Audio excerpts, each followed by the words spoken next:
Welcome to Coffee Break with Police Experts. I'm David Griffith, editor of Police Magazine.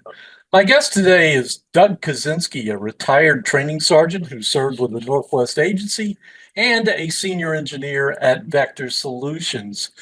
Our topic is getting the most out of training resources and being more efficient with your training resources. Doug, thank you for talking to us today. Always a pleasure, David. Looking forward to it. Why is training efficiency so important in contemporary policing?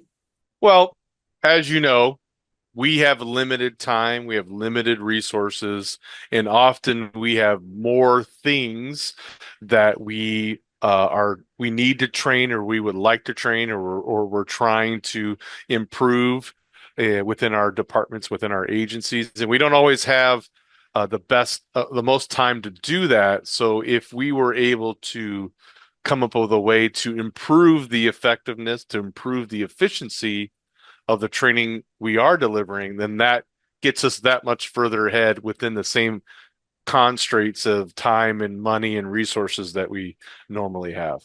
Well, part of that is the officer shortage, right? You experienced that toward the end of your career, didn't you? Yeah, absolutely. I retired in 2021 and we're starting to see a change as far as more numbers coming up, but it's not nearly as much or as fast as we would like to see. So when you are uh, you have basic mission of providing law enforcement services. You have minimum staffing that you need to be concerned about. Sometimes, being able to staff for training takes a back seat to those primary missions of patrol staffing and investigative. So yeah, absolutely. The having being short on manning and personnel definitely affects our ability to set up and deliver quality training. Let's talk about your preferred method for improving training efficiency. What would you recommend? Yeah, so we were talking about not necessarily like a training fatigue where you're just pounding training at people. We really just can't do that because of the again, those times constraints, those staffing constraints, money constraints. And so we want to be really effective and efficient with the time that we have, like I said. So the first thing that we need to do that I always recommend is not to get away from the siloed effect, right? I was a training sergeant and I would have a lead firearms instructor. I would have a lead DT instructor. I'd have evoc folks. I have patrol tactics. And, maybe in the past I'd say, oh, okay, you folks come up with something and you folks come up with something and you let me know what you come up with and give me your lesson plan. But rather have a more unified, an overview, have someone who's looking at the big picture in your training program to see how those things can be interwoven, right? How you can cross discipline training so you can get the most out of it. Now, the first thing we need to do is obviously be aware of our state mandates, things that we're required to do for each individual state. My state's obviously much different than other states. Each state is individualized as to what officers need to do. So that's the first thing, right? What is it that we're required to do by the legislature, required to do by our state posts? And then how much time do we actually have? Like you mentioned, David, based on staffing concerns, we obviously have things that we need to be aware of for minimum staffing. So how much time does that afford us? So if we have that total amount of time that we have and we take away what we need to what we're required to do with the state, how much time does that leave us, right? And then so once we've identified, okay, this is the training time we have with remaining that we can do for the year.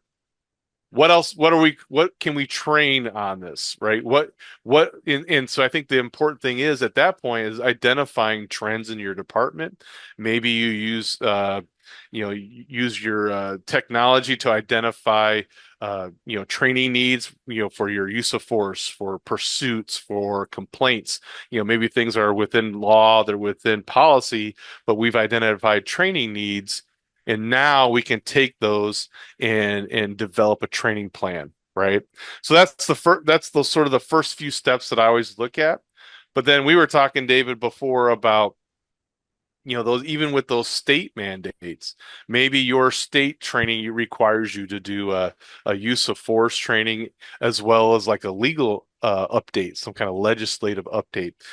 Are we allowed to combine those two?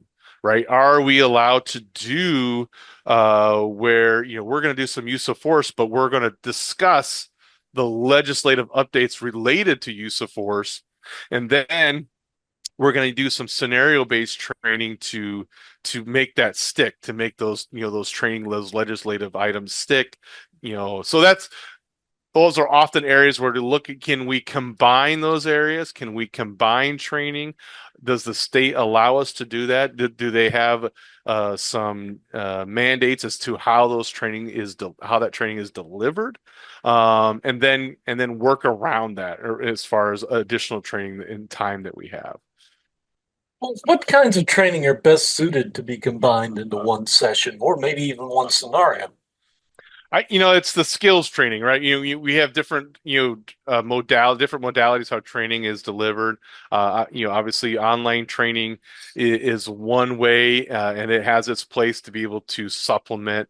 But really, that skills training, that's that hands-on where you just need to go in there, whether that's control tactics, firearms, driving. It's hard to do evoc training online, right? You got to get in there and actually do it. But it's not just the reps part of it, right? It's not just, throwing somebody on a mat for 30 times, but it's the context of it. And that's where you can combine some of that legislative update. If we're going to be talking about the legal ramifications around using force, or new case law that's come out or something like that, then we can like I said, interweave those concepts within that skills training. Or what I also love to do is what I call that cross-discipline training, where we're going to be out the range and doing some firearms, but while we're here, we're going to be practicing some de-escalation, commands, handcuffing, right? You're bringing in concepts or echoing back to previous training in those skills training, so that you're breaking down those silos. You're trying to get away from today we're just doing firearms, or today we're just doing patrol tactics, but rather we are combining concepts into one to get more effectiveness out of that. And you also have a debriefing where the officer has to articulate why they did what they did, right? Yeah, absolutely. Part of that is that decision making element, right? If you have we have 4 hours of training, and we're going to talk about concepts of practicing things, and then the legal ramifications around that. We're going to have some scenario training where we want them to be able to make decisions, right? We present them with a sort of a choose your own adventure, but then have them be able to articulate, like you said, David, be able to talk about what did they see, what decisions were they making, why did they come up with the decision they came up with, and be able to discuss that so they can articulate later on when they are presented with that scenario in real life. They're able to articulate what they saw, felt, and their decision making process. So we talked about online training, and I would assume the role of online training is to educate people on the concepts they need to know so they can justify what they did, right? Right. I mean, online training is great. Its place in the overall training management platform or training management plan for your department. Some agencies, not, very small agencies may rely more heavily on that online training because they don't have their in-house SMEs, if you will. But it's really great for training that's needed to sort of lay the foundation. Maybe we're going to be doing some active shooter training, right? And we have some active shooter. We have 4 hours scheduled for active shooter training. And in the past, David, we would do the first hour sitting down, we're going over a PowerPoint and we're talking about the history, or we're talking about statistics, or maybe we're showing slides on different movements down hallways. But if you had a mechanism where you could send that out ahead of time, right? Whether it's built, pre-built content like we provide or your own content, right? That you're going to send out.